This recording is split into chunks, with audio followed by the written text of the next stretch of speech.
Hi, this is Polly, and I wanted to, I guess I wanted to get on here and address something that comes up periodically, and when it does, it's I never know how to deal with it.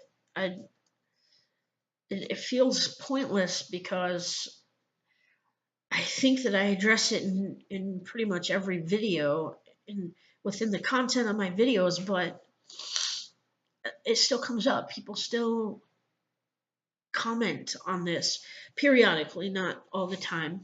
But just recently, within the last few videos, when since I've come back, this, just recently, um, somebody commented that, and I can't remember exactly how it was worded, but that, that, they've seen a number of my videos and I'm always crying in them and they're all the same. And that they had some advice for me, and that their advice was for me to move on or move forward, move on. And that was their advice. That was it. That was the sum and substance of their advice. And what I want to convey, what I've been trying to convey all along, is that I don't know how to move on.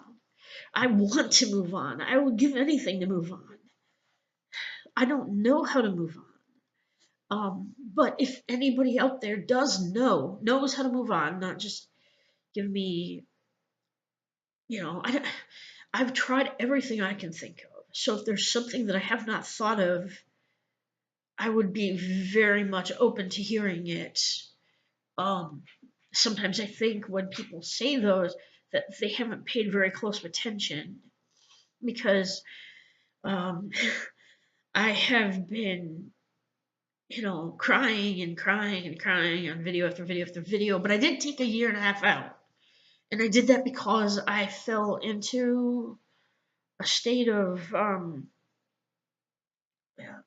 into this fear of reaching out, because I feel, I don't know, I mean, like I feel guilty for feeling the way I feel. I feel like when people say get over it,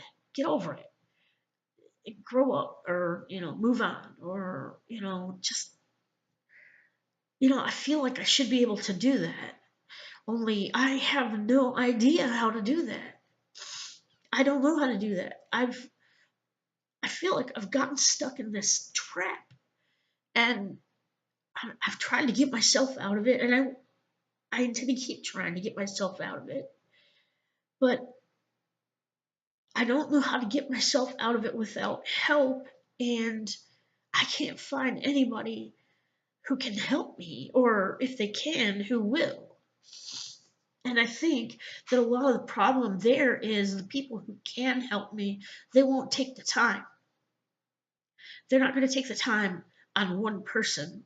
And if they were going to take the time on one person, it would be somebody who was better than me, somebody who was thinner than me, who was younger than me, somebody worth spending the time on.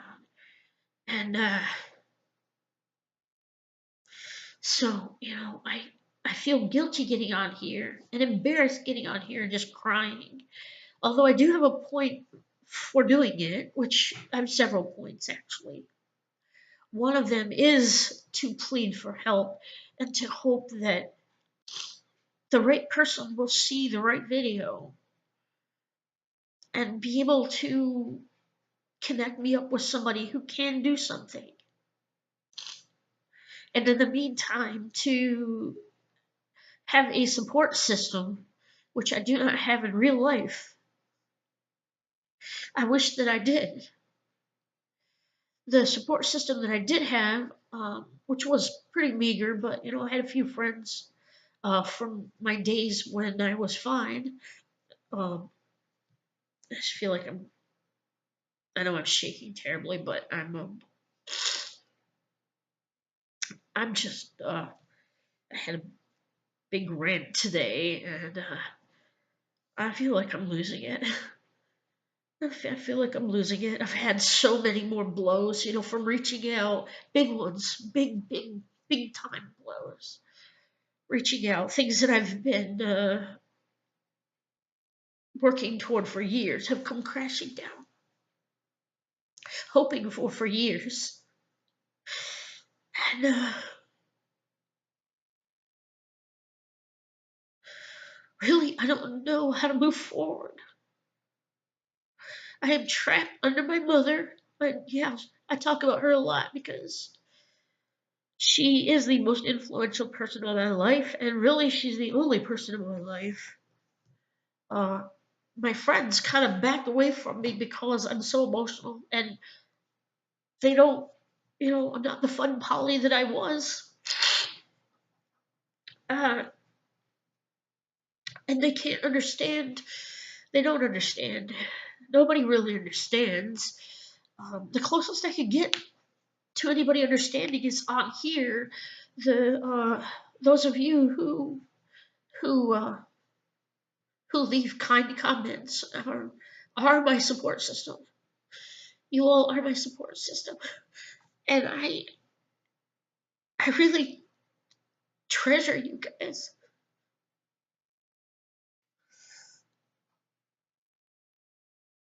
Okay. If you want to know if I'm always crying like this, not always, but definitely most of it, or not always, but every day, or most every day. Some days I can just, some days I can veg out, sleep all day, or just distract myself. Most days, yeah, most days, I really feel like I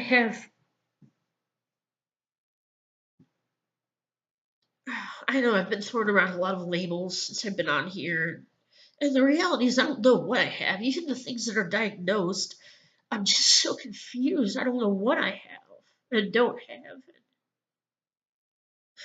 But I do think that, I mean, I have all the symptoms of PTSD, which, given all the traumas that I've had, that makes perfect sense.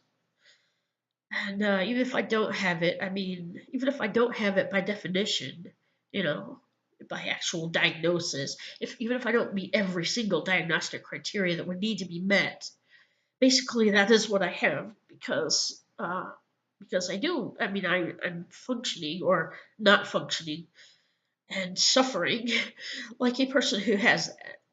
So I just did a long rant earlier that I felt like I can't put that up. I that it's so hard for me to put that stuff up, and that's why I apologize because I feel so bad that I'm stuck in this place that I should be able to get out of somehow, and I can't seem to get myself out of it. And here I am doing the same things over and over again, and I know I seem you know, like I'm just seeking attention or something, and I don't even want. I mean, if I was feeling well, if I was doing well, I wouldn't even this would not. I mean, when I do well, I'm busy doing well. I don't know if that made sense, but I don't think anybody in their right mind would be pleading for help on here over and over again if they didn't need it and if they weren't desperate. And I disappeared for a long time because I crashed. I mean, I lost any bit of confidence I had, and I was weakened by several things that caught me off guard. One of which was somebody on here who wanted to be a friend with me and reached out to me and then expected everything that I could not give, even though I had said over and over again, that I have this like with this isolation, I just curl up into a ball. I mean, emotionally and sometimes physically, and it's something I have to fight, and I do fight it. I do fight it when I can do this. I do this, and I'm doing this right now, obviously. But then, and usually I have people encouraging me, and if you guys weren't here encouraging me, there would be nobody in my life. No encouragement. You know how they say, like, for every negative comment, you have to have 1,000 positive comments, or something along those lines.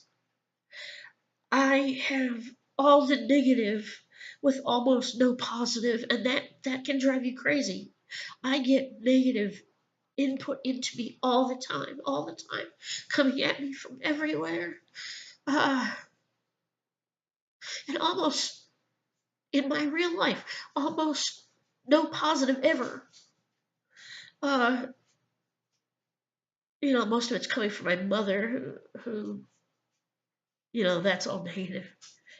Worse than that, though, she's not just negative, but she's intrusive in my life, going behind my back and sabotaging me, and she did it again. I don't think I told you about that. She did it again, and this is the biggest sabotage yet. Absolutely the biggest sabotage yet. Uh, I have no power in my life. I have no power whatsoever at all in my life. I'm just shaking my legs. It just feels better somehow. I have no control over anything. You remember that chorus that I've complained miserably about because they bullied me so badly, and they saw that I was vulnerable. I actually burst into tears in front of them once, which made me chum to them. I was chum. And they just everything they could until finally it hurt too much to go because I was just inundated by hatefulness. At chorus, not just from my mom, but by like the entire chorus.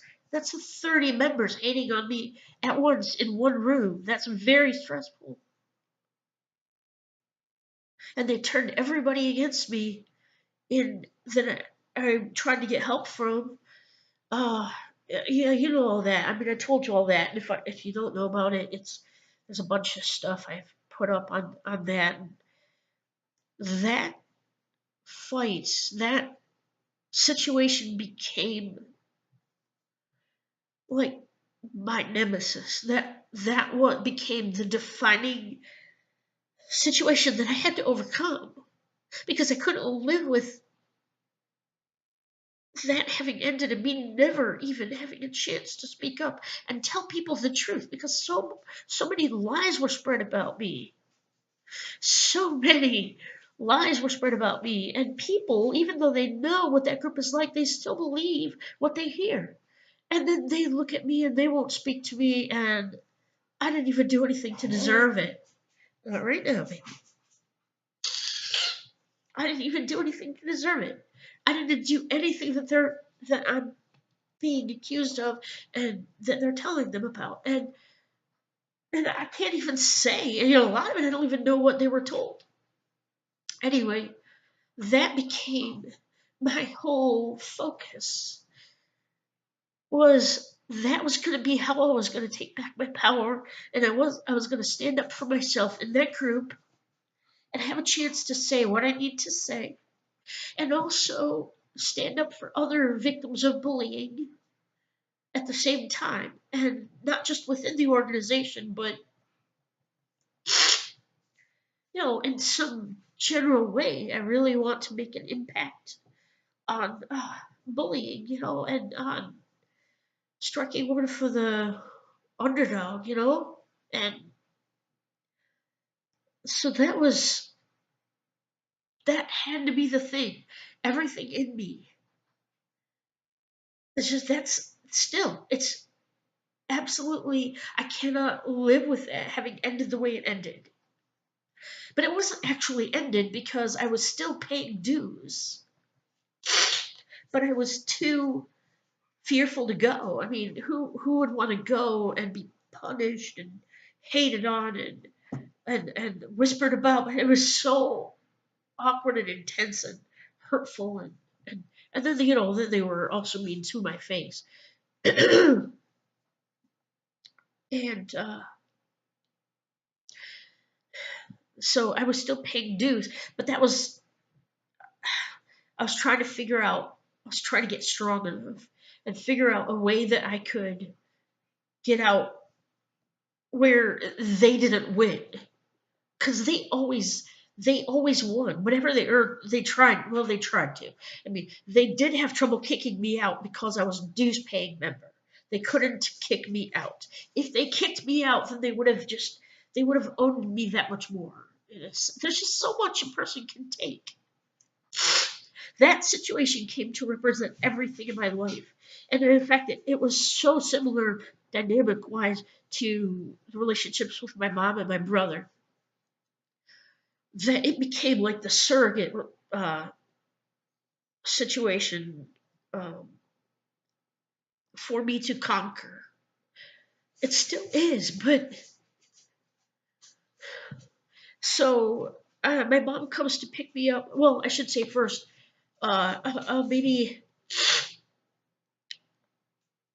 maybe 4 weeks ago, 5 weeks ago, I got a call and then a text. I didn't know who the call was from, but then a text came in, and it was from the director of that chorus. They haven't contacted me in years. And anytime they have contacted me, it's been with an ulterior motive. Like one time, it was the director, or not the director, the president telling me that they wanted my dresses back. I wasn't even, I hadn't even quit going actually at that point. And I was planning to go to participate in the regional, you know, contest. But she just ignored that, even though I had marked my name down that I was going to participate. Said she wanted my dresses back because they could fit multiple members with my dresses. Implying, hey, you're so fat that we could put, we could give two people your dresses. And she always made these little digs about my weight, and little subtle ones, that weren't outright, but or looks, and also to let me know that they weren't going to accept me. They weren't going to let me go to contest, which isn't even a right that they have, to deny somebody the right to participate. But they did anyway. They did by actually physically not allowing me to sign the sign up sheet. I went to sign up, and she said, "You can't sign this." And I'm like, "Why? They're not allowed to do that." This was when I was still going. I was paying dues and everything. She said, "You're going to have to talk to Jill. You're not allowed to sign this." She said, "You've got to get permission from Jill, our director, first." And I went to talk to Jill, and as soon as I said anything, she's like, "Oh, that's weird." And then she's like, "Well, we'll talk about it next week." And I'm like, "Well, I really need to sign it. We'll talk about it next week." Come to find out, it was all a ploy, because that was the last week, according to the rules, uh, according to that was the last week you could sign up uh, for regional. That was regional's deadline. So they forced me to miss that deadline. Um, that I mean, they forced, and then they could say, well, it's too late. I felt really stupid because I should have seen that coming. They were always pulling crap on me, trying to change the rules while I was even on the board, trying to change the rules to force me out. I mean, they were horrible to me, horrible. It's and just they delighted in it. They really are kind of horrible to a lot of people, but I just was the most desperate to not be hurt that way because I'd just taken so much already. Anyway, so that group just that was my white whale, so to speak. That was that was you know my last stand. Well, my mom, behind my back, communicated with them, and she canceled my membership per their recommendation. Going to her, she canceled my membership. She had no right to do that. She had no right to do that. That was my money coming in from disability. She was just the one paying it out, like an accountant would pay out monies. She paid out all my monies because I couldn't keep them straight. And I mean, I've lost a lot of functioning um, over the last, I don't know, over the last decade, I guess. Anyway, so she went behind my back, and she had a conversation with him, and I told her, no, no, no, do not stop my payments. Do not even talk to them. If they call you, you tell them you'll have to talk to Polly about it. In the meantime, just 2 weeks down the line from then, 2 weeks from then, from that conversation where she was talking to them, my doctor and I had made plans that he was going to send a letter to that judge that whom I had gone before when I was arrested, and so that I could set the record straight with him. And um, I've been trying to get him to do that for a long time, and my doctor, and he hasn't really wanted to do it, but I used my 50th birthday as kind of I want to be moving on by my 50th birthday. And so we made plans that in 2 weeks' time, he was going to send a letter on my behalf to that judge, whom he knew, and just tell him, I want you to hear what happened. And I'd also shown my doctor all of my documentation that proved what really happened, what I was not allowed to tell anybody in the whole judicial process.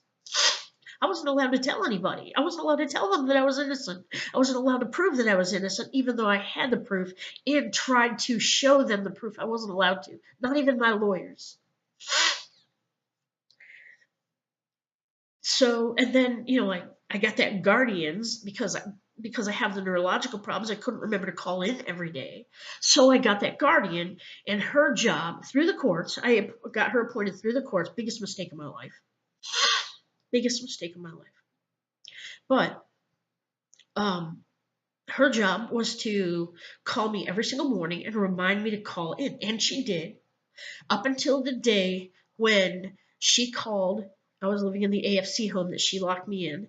And she called, and that made my dog homeless. So she was taking care of my dog, my puppy, who was pup, like 3 years old, young dog.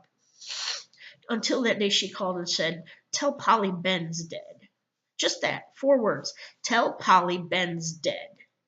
My dog, my 3-year-old, perfectly healthy puppy. And from that day on, she never called me again. I ordered an autopsy. I needed to understand what happened, and she took that as an accusation that she had killed him, which I did not necessarily think at the time, but now I do. Her behavior afterward was really strange, and she turned into this vile, evil monster who used her power at every turn. And I know that I'm talking about the same stuff again and again and again. I realize that. And the whole point of this was to not go into it. But anyway, I'll just finish this up. So anyway, it was after that point that I no longer had anybody to help me remember to call in every day. This was a neurological problem. This was not a criminal anything. And so, I did okay for a while, managed to call in on the right days for a couple of months. Then came a month I missed the call in. And this is every single morning you have to remember to call in. You have to be awake. You have to remember to call in. You have to be able to keep your days separated. And and uh and so I violated my probation, but then I had to have a probation hearing in front of the judge. I had all this documentation I gathered, tons, scads of documentation, and I had my doctor write a letter to him. And he wrote a letter and explained exactly what happened, and I had proof of that. I had proof of that, and I had proof of trying to get other people to help me, but I was still tied to that stupid guardian, only I didn't have any guardian help anymore. Just her refusing to give up the guardianship and me trying to get out from under her trappings, and so so so I and I my for whatever reason my lawyers wanted to silence me. They did silence me. They wanted to just let it go and let me accept I was supposed to get my record expunged. I've never had any problems with the law until this total misunderstanding. But there's no way to stand up to speak for yourself. At least there wasn't in my situation. I was never given an opportunity to speak for myself, to tell them this is a big misunderstanding, and to show them. And I could prove it. I still can prove it, but I'm not allowed to. So,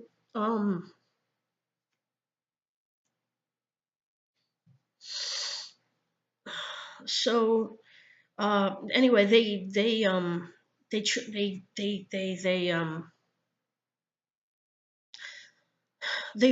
refused to let me even. When I was in the courtroom, I had to leave my stuff in the back of the room. She made me leave my stuff in the back of the room and forbade me. My lawyer forbade me to take my stuff forward to show the judge, including that letter from my doctor that would explain everything that happened. She said they weren't going to. She and the other lawyer back at the office had told me that they weren't. I was chance to speak to the judge. This was just a formality. You don't really get to say anything to the judge. That was bullshit. If that was the case, then all they would do is say, oh, mark you off the list. There would be no hearing if there was no way of being heard. But I didn't know that then. I mean, I didn't know the rules, and they told me that was the rule. And so, anyway, so I don't even know where I'm at with this, but so my doctor, finally, finally told me that, finally, okay, so my doctor finally did write a letter to the judge. He wrote it to the judge before my 50th birthday. His assistant personally hand delivered it to the assistant of that judge before my birthday, day before my birthday. And surprisingly, haven't heard a thing. It's been over 2 weeks now. Haven't heard a thing. But that was 2 weeks away. 2 weeks away. And knowing that was 2 weeks away, and I've been telling her all the time, I hope there's this trickle down effect where I will get some kind of acknowledgement that this shouldn't have happened. I could take that to the courts because that was just a little part, but it was a subsequent part of their judgment against me. They already hated me though. But that was part of it. And certainly if I went to the higher ups, and they were presented with, well, she's a druggie, I could show them that and say, no, see, even the judge acknowledged that was not true. But my doctor still hasn't heard from him. He still hasn't heard from him. I mean, I don't understand why. I knew he wouldn't take anything an individual said seriously, but I mean, this doctor is somebody he respects. This doctor, why would he not contact him if he was, requested to contact him? I need to see what the letter said. I haven't seen what the letter said. Maybe it'll be in how the letter was worded or something, but that's what my doctor said that it said. Anyway, that's a big crushing blow because if that's it, because I need to get my voice back. I've been silenced too long. I've been silenced over and over again.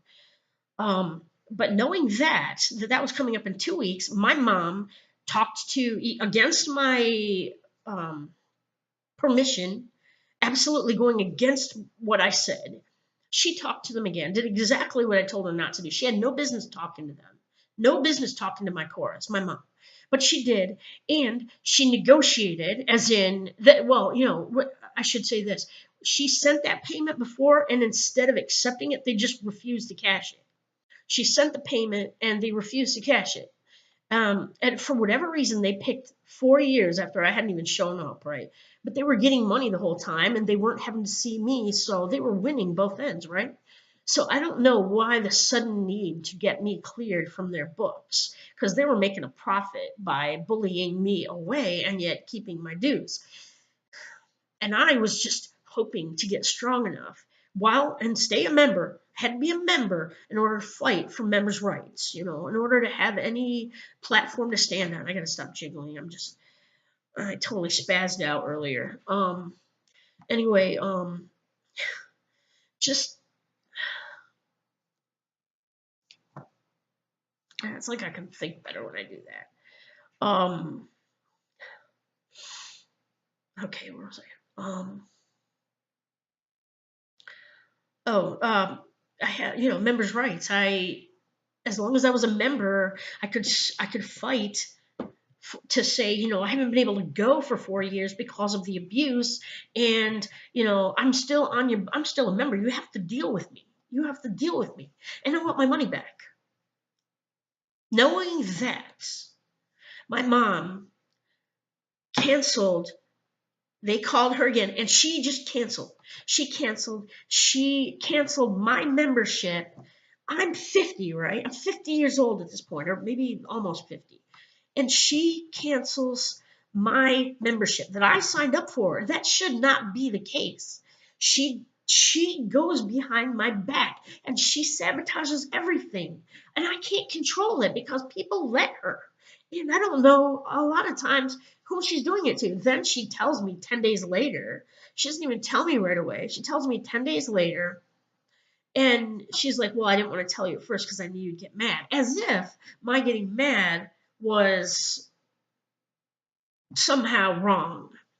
So I am no longer a member of that chorus because they kicked me out behind my back, going to my mother and having my mother cancel my membership, which never should have happened. And now I'm powerless again. I'm powerless to her. I'm powerless to them. And I am not a member, so I don't have members' rights anymore, which means I also can't petition for my money back. Which, my mom's saying, well, it's to save you money. That's not to save me money. I mean, I would likely have gotten the hundreds of dollars back if she wouldn't have done that. But even when I told her, no, I don't want you talking to them. If they call you, you tell them they need to talk to Polly. She did exactly what I told her not to do. That people don't understand. What are you supposed to do when you've got some psycho out there who is going behind your back and just discrediting you and canceling things and turning people against you? And I mean, even if she wasn't doing that, it's hard enough. Life is hard enough for me. But she's going behind my back doing all these things. She sucked every bit of power, control, power, whatever you want to call it, that I had, making me once again helpless and making me once again dominated. And I can't do anything to stop her.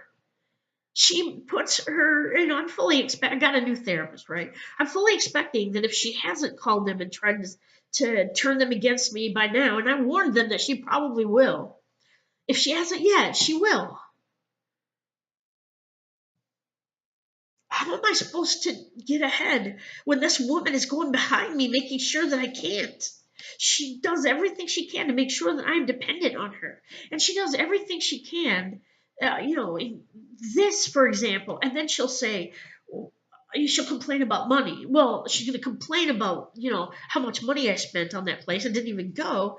And I don't have a chance now. I have no chance. And I have no voice now. Again, she's silenced me.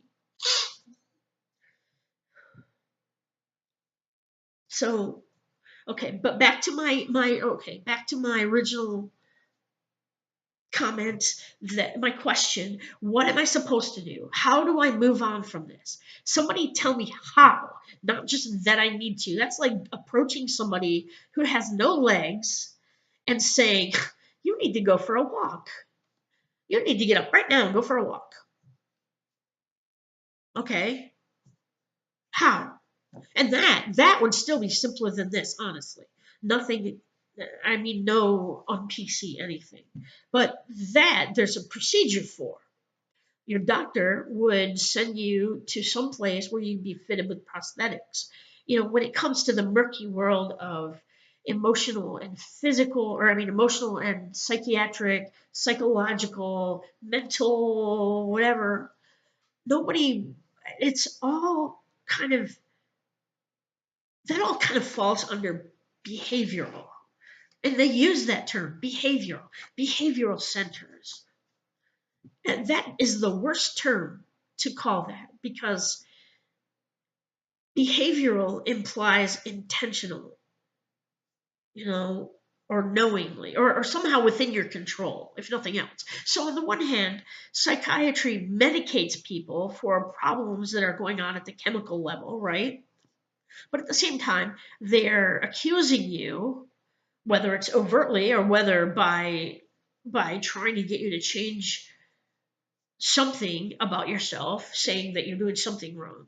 It's They're calling it behavioral, and those things are an absolute dichotomy, or whatever, two things apart. Those two do not, one or the other, pick one or the other. Either the person is misbehaving, or they're not in control of things and they need to be medicated. And really, people should not just assume that people are misbehaving. They should not just assume that, they shouldn't just assume that I'm on here complaining and bitching and crying all the time because I just don't feel like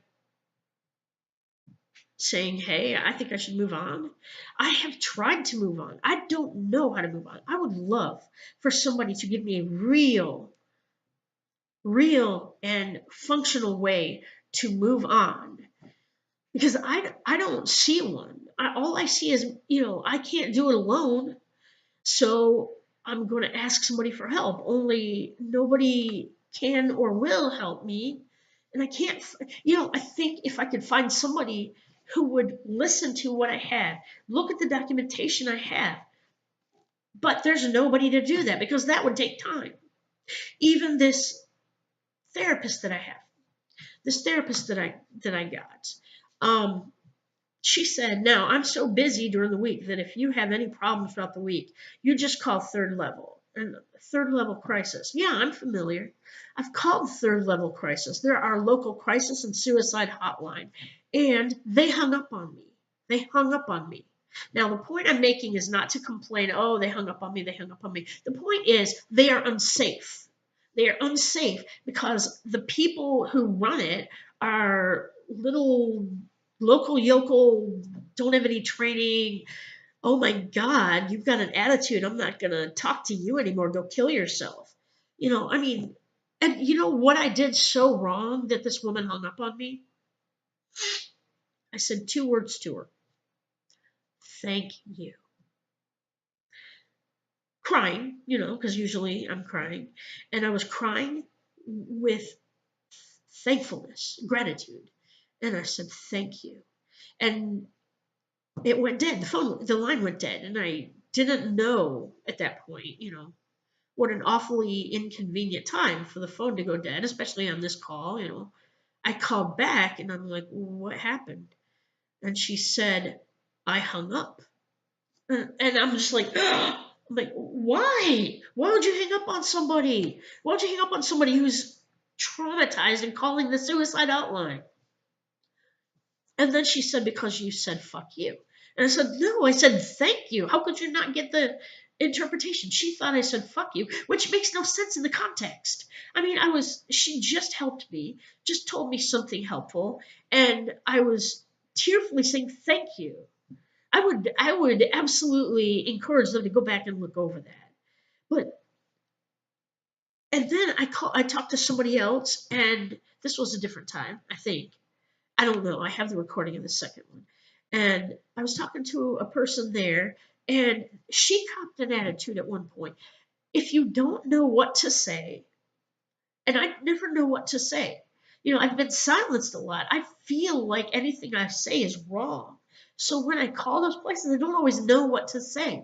And if you're not just whipping through it fast enough for them, and they've only got one person working at a time, which is stupid. So they have to keep putting you on hold. But that aside, you know, you call, and if you can't get information out fast enough, they get annoyed. They get annoyed, and they feel that they can behave in whatever inappropriate, um, disrespectful way they want. And they're talking to somebody who is literally suicidal and on the verge of killing themselves, oftentimes, or at least in great crisis emotionally. And that's how safe it is here. I have that recording. I've got all these recordings of different things that I need to put out there because I want the world to see what's really going on. But, of course, silenced. I have one device. I have things stored on a couple different devices. One is on my Apple iPhone. Actually, another one is on my Apple tablet. My whatever it's called, iPad. Yeah, my iPad. And then I've got some. Oh, on my. Wait, let me think a minute. No, just on those two. I have information on those two recordings on those two things. The and oh, I've got them in the voice memos, and I've got them in this thing called voice record, which it has a lot of options.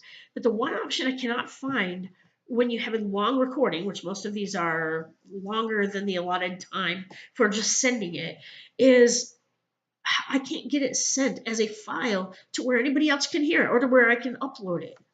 So I'm thinking, okay, well then, I've been too like foggy headed to be able to think clearly to do anything technical for the longest time. And so I've been thinking, okay, I'll just have to record it through the air.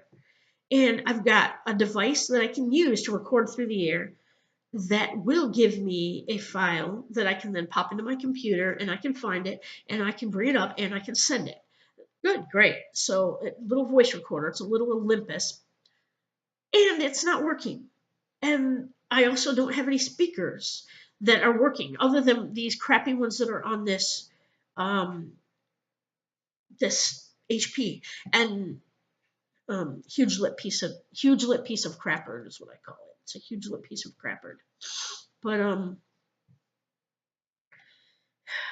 I just always every time I try to get something out, there's something stopping me. It's like God himself is saying, hell no, I'm going to keep you silenced. I say God, not Satan, because every time I try to reach out to God, he is not there. When I went to the church service this last time, I don't know if I mentioned that I actually ran out on the road 2 different times within 2 weeks. One time I ran out on the road after I'm losing it. I'm so filled up with pain and rage, and I can't keep it in anymore without help, and I'm losing it all the time. And I need help, and I can't find it, and I can't get it, and so I got in this big argument with my mom, and this is the worst I've ever done. This is the worst thing I've ever done, really. And the only violent thing I've ever done, in a sense, violent. I wanted out. I wanted out of the car. She wouldn't pull the car over. I wanted out. I needed to get away from her. I needed to get away from her then, and I was trapped in the car with her, and I was freaking out, and I yanked the steering wheel. I mean, we're in the middle lane, and I yanked the steering wheel. I don't know who was behind us, where they were. I have no idea. I yanked it twice. I had to get out of that car. I had to get out of that car. And then I proceeded to have a meltdown, screaming, crying fit in the middle of the road, hoping somebody would hit me, not really wanting to get hit. I didn't really want to get hit. I really just wanted help. I was willing to get hit. I'm willing to get hit in those moments. And then 2 weeks later, again, I went to my therapist. Sorry, I can't see you today because you don't have your insurance card. I had been, like waiting with bated breath. Actually, I have another appointment tomorrow. Been waiting with bated breath for that appointment, and just channeling everything into, I've got to get her to help me. I've got to get her to help me. So desperate to get somebody to help me. And then I get there and she's like, "Oh, you don't have your insurance card today? Well, sorry, can't see you." And I freaked out. And it doesn't take anything now. It doesn't take anything for me to lose control. Uh, I did not used to be like this. I am not okay. And there is nobody, and no system in place to help somebody like me other than the same rigmarole, the same cycle that they run through. You act out, they call the cops drag you to the emergency room, psych area. They determine whether they're going to keep you or whether they're going to release you. If they release you, start over again. Something else happens, you act out, they call the police come, they cart you over to the ER, psych unit. They determine whether you need to be kept or whether you're going to be released. A lot of it depends on what you want. If you want to be released, then they keep you. If you want to be kept, then they release you. And sometimes just depends who it is and what kind of a mood they're in or whatever. Sometimes they decide to torment you first. If they decide to keep you, you go up on the unit where they torment you up there and punish you for, and it's not that everybody does, but there's always at least somebody.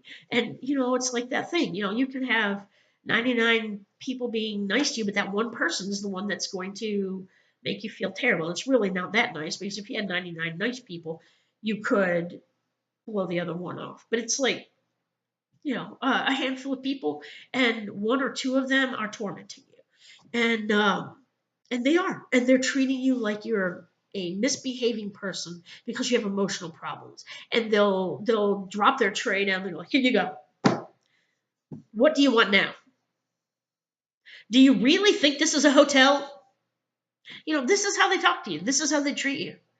I mean, and this is how they get their aggressions out, by by preying on somebody who's weaker than them, or at least weaker in the moment than them.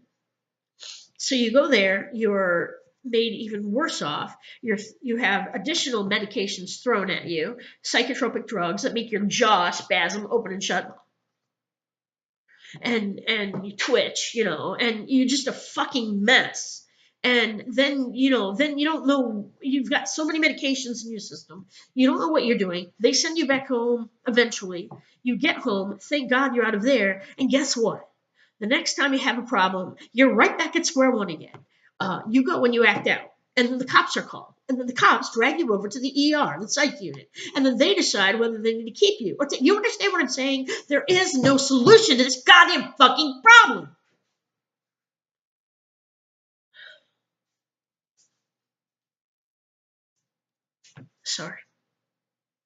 Sorry. Just,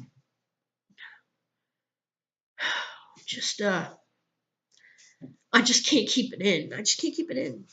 And I would love to have somebody tell me how to move forward. But I have no money.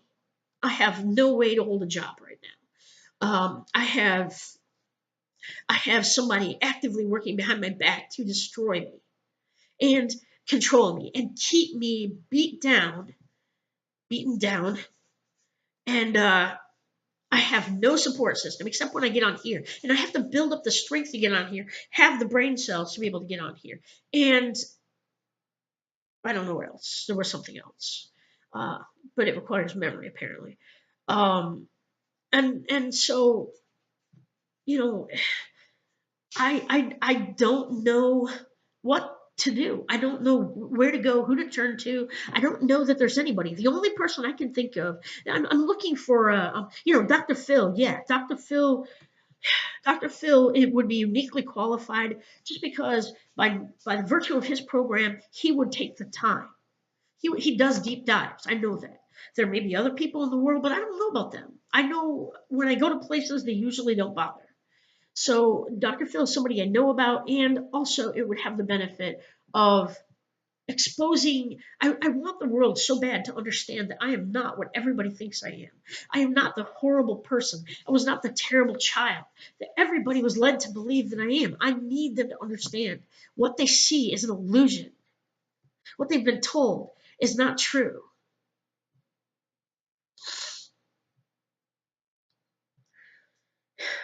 Um,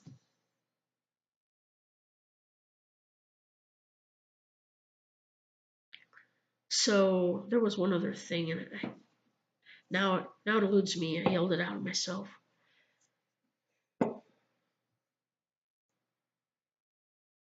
I just I just need somebody to help. I don't want to lose another decade of my life. I don't have a single positive memory aside from with chorus. When I look back over this last 10 years, I can't think of one positive memory that I have. I mean, if I had one, okay, I can think of one. I can think of one. But I mean, like years past, you have memories built up from experiences. I have no experiences, all except for really, really, really horrible ones. My dad died, and then my dog died, and then, all that stuff happened during that period of time.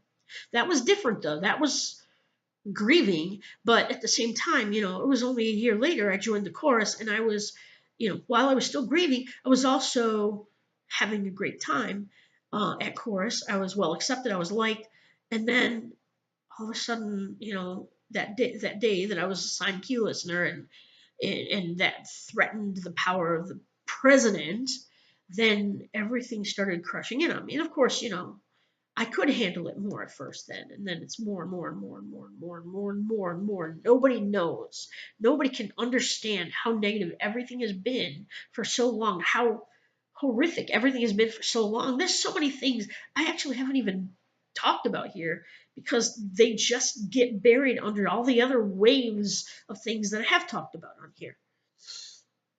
People see somebody complaining and bitching and moaning and crying, and why the hell don't they just move on? Like this girl, whoever, hey there, spooky face, how do I move on? How? Not you should. How about how? Tell me how. That's not helpful to give me advice that is, you should be this. Tell me how to be that. And if it's between that or you being irritated that I keep saying the same things, don't watch, because this is all I've got. This is all I can do. And I do keep hoping that at some point something will connect with somebody who will be able to do something. And in the meantime, anything that connects with anybody out there is uplifting to me and is makes a positive connection. Um, and is the only positive comments, the only positive anything that I have coming in. So that's God, that's so much longer than I meant it to be. I'm sorry.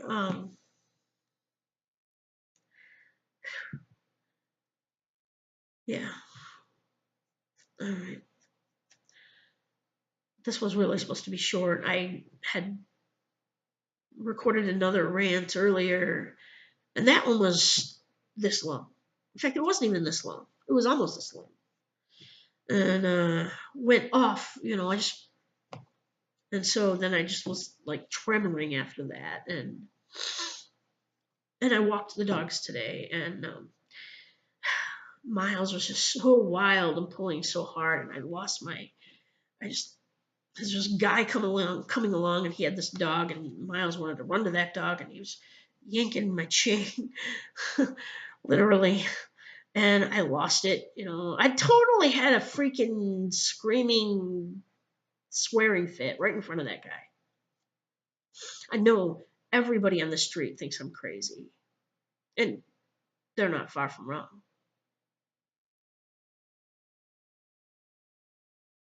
Yeah. I guess that's it.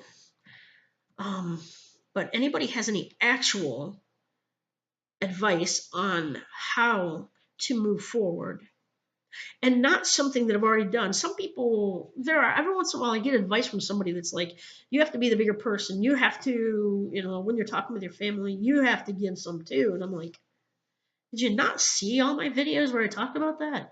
Probably not, but they're there. So I don't know, that comment, that advice was very offensive to me because it was obviously, I mean, first of all, I don't think that person is anywhere near 50. And at the age, when I was that person's age, I would have looked at somebody like me and probably thought the same thing. I wouldn't have said it because I have a lot more sensitivity than that, but I would have thought it probably. So, but nobody goes through the same things. No two people do. Nobody on this planet can even imagine the way things have aligned here, and my becoming more and more broken, and how that has annoyed people. And this, if you can imagine people here, for every person on here who's like, here's some advice, get over it, move on. In my real world, it's like they're horrible, they're mean, they're not just like blah, they're scolding, and they take out their revenge on you in the only way they have, and that's to deny you whatever rights and services that you are entitled to. They deny them to you. My mom has had many of them taken away from me. So then you don't have those, and that's another avenue closed to you. And how do you move forward then? Dr. Phil is the only way I see to move forward. It's the only hope I see.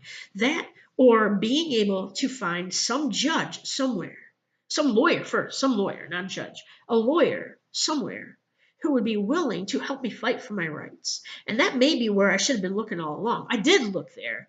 I did back during the whole arrest thing. Well, actually, I had lawyers then, and they sucked. But after the arrest thing, and I was breaking down, I sought out lawyer after lawyer after lawyer. Couldn't find any, about that ER thing, that whole ER thing. Couldn't find any. Locally, they weren't going to do it because nobody wants to go against the hospital. They might need to go there sometime. They don't want to make the hospital their enemy.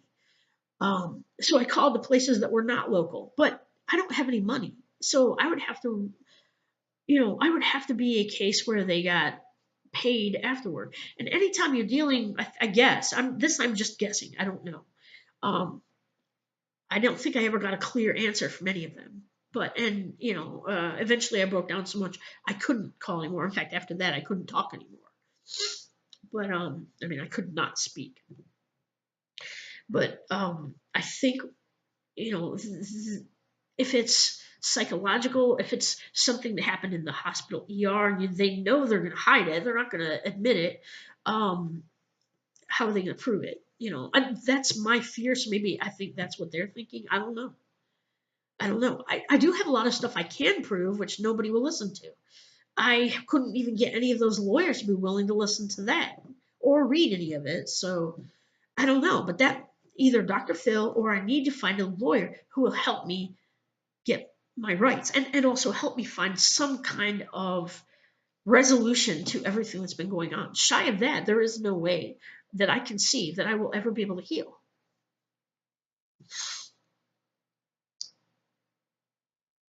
Because all this stuff, I mean, this stuff it's not going away. If I can stuff it down, and this is probably true of everybody, you can stuff it down. You may think you've resolved it, maybe some things you've resolved, but you stuff stuff down, and you don't even necessarily realize it's gone for decades, But then something happens, something else happens, and you get this chain of pain, and then something links back to childhood, or back to an earlier um, an earlier memory, an earlier trauma. That trauma it's revitalized, and it comes flying back at you, and they form this connected link. I mean, they're a long chain now. It's now part of the equation. That old memory is now part of the equation from now. When you thought it was gone and buried, or it's gone. No, it was still there, and until the stuff is dealt with, I cannot heal from it. because now I'm trying to stuff so much pain in, and there just isn't any more room. I can't keep it all stuffed in. I can't even get the lid closed. Okay.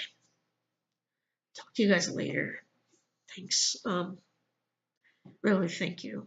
And truly, if anybody does have any ideas uh, on moving forward, anything I haven't tried, anything I haven't thought of, something maybe I should try again. I am trying everything again. I'm always trying everything. I don't know anybody who's worked harder than me at trying to get help. I don't. I mean, forget every video on here for a minute. I have a list of hundreds of people and agencies I have tried to get help from, and that's 100 different places. That's not the number of times at each place.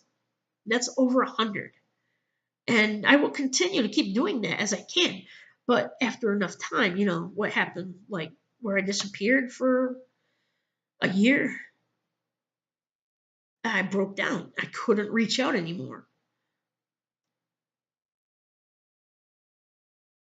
So I just there's a lot of brain chemistry involved. There's a lot of neurology involved. There's a lot of stuff involved that is more than just behavior. And people, when they make comments like, you complain all the time and you're too emotional and you should just move on, they don't account for everything that can't be seen that may be going on inside the head.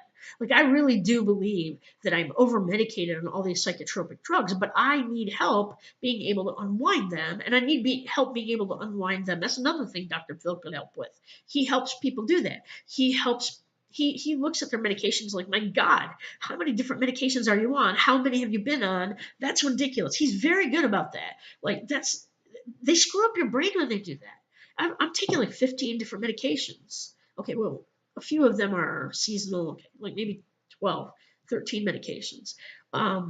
But so many of them I was put on by the psych ward, and all those are meant to do is to make the brain dysfunction in some way that achieves the desired behavioral result. You know why they do that? To make other people happy, most of the time. Most of the time, it's to make other people happy. Most of the time. Or at least to make you seem less stressed, which obviously it's not working in my case, but then I think I could be off all of those medications if I could just get healing in the form of resolution for all the trauma that I've endured. Just try finding somebody willing to listen, try finding somebody willing to take the time. In this fast-paced world, they just don't have time to care. My therapist, I'll close after I say this. My therapist, after telling me that since she doesn't have enough time, just call the crisis hotline, and I'm like,